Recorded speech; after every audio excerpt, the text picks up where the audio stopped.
Por trabalhar muito tempo na pesquisa, eu dificilmente encontrei um trabalho científico numa revista boa que mostrava o impacto na performance através de um experimento, né? Eu acho que isso tem muito a ver, né? A gente, com a nutrição eu consigo isso muito mais fácil, com a sanidade eu consigo mais fácil, com a reprodução eu consigo mais fácil, mas com a água é mais complicado, né? Então, eu acho que isso é um dos pontos que são muito importantes. Qual que seria o impacto, por exemplo, de eu colocar um filtro, de eu aumentar a pressão, de eu aumentar, às vezes, o número de pontos de água?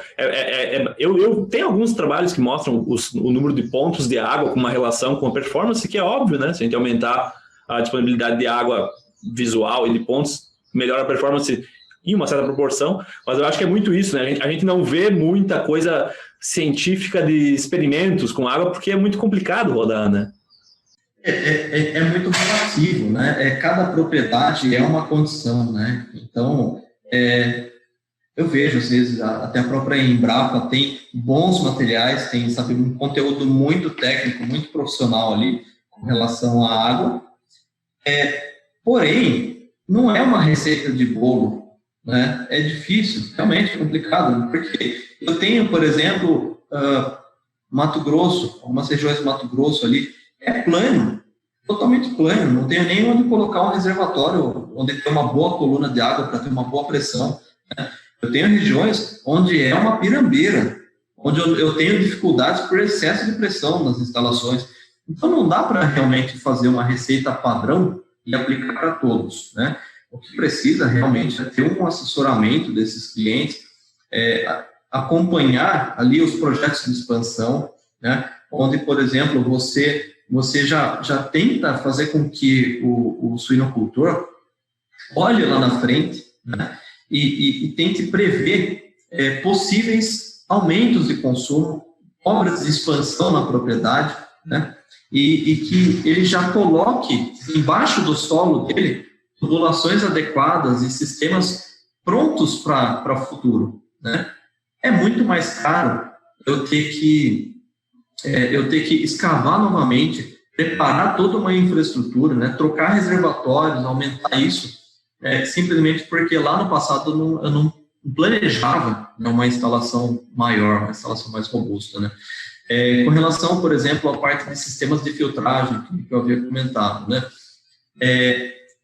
Filtrar água, né, é basicamente um trabalho onde você vai alterar a água em propriedades físicas, né, na contenção de resíduos sólidos, como terra, areia, né, matéria orgânica, algas que vêm ali nessa água, folhas, dependendo do ponto em que eu faço a captação. Eu também vou alterar as propriedades minerais dessa água e as propriedades na parte de contaminação, né.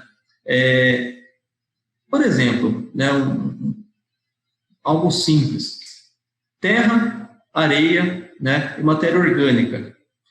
Por que eu vou gastar um aditivo para desinfetar a terra, a areia, né, esses resíduos que vêm dentro da água? É muito mais inteligente eu conter esses sólidos antes e depois eu vou gastar um químico mais arrojado, um produto mais sofisticado ali, um dióxido de cloro, né, para que eu entre com o químico de forma assertiva para tratar exatamente a água, né? Não vou desinfetar a terra, vou desinfetar a areia? Não, né? E você vê coisas simples, né? Nas granjas, o pessoal não se atenta muito com a filtragem. Eu tenho problemas onde a chupeta entope, e aí o artista vai lá e ele remove elementos filtrantes da chupeta para facilitar a passagem da terra, né? E daí eu não tenho problema de entupimento na chupeta. E isso é totalmente errado. Eu não posso fazer isso.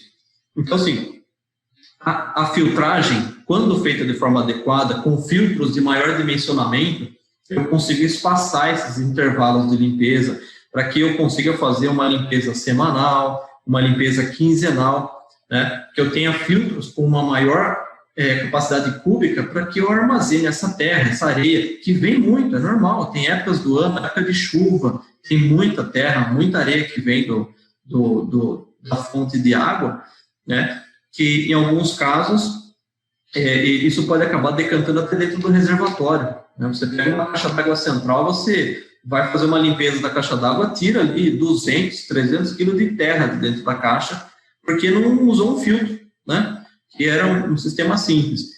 E até nós trabalhamos também com a parte de sistemas de filtragem, onde eu vou também corrigir a parte mineral, né, dessa água, onde eu tenho alguns desafios, por exemplo, como ferro, manganês, e a própria dureza da água, né, o cálcio, o calcário, que vão afetar a performance do animal de forma muito silenciosa.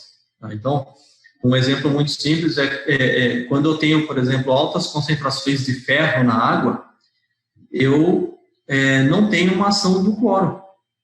Simplesmente o cloro, ele acaba sendo consumido porque o cloro tenta oxidar esse ferro que está na água. E aí eu não tenho cloro no final da linha. Então, tem muitas granjas que, né, o veterinário ele fica batendo cabeça. Fala, nossa, mas eu dosei cloro, eu chego no final da linha, eu tiro uma amostra, não tem cloro na água. Por que não tem cloro na água? Às vezes ele imagina que tem uma carga de matéria orgânica, uma carga de contaminação muito grande, e às vezes é mineral na água. Em alguns casos ele tem uma alta concentração de ferro na água que está consumindo esse cloro. Né? Na água também é importante observar que ao longo do ano eu tenho variação do pH. Né?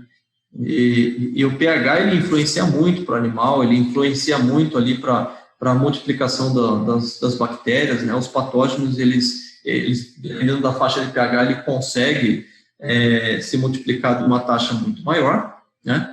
E até o próprio cloro, por exemplo, né? Eu falo muito do cloro aqui porque é o desinfetante que o pessoal mais usa para água aí, né? E o cloro, ele, acima de um pH 6,5, 7, ele já começa a perder a sua capacidade de limpar essa água, né, de desinfetar a água. E eu posso ter momentos do ano em que eu tenho um pH na faixa 6, e depois, num outro momento de chuvas, ou escassez de chuva, do período da seca, o pH da água varia e o cloro não funciona.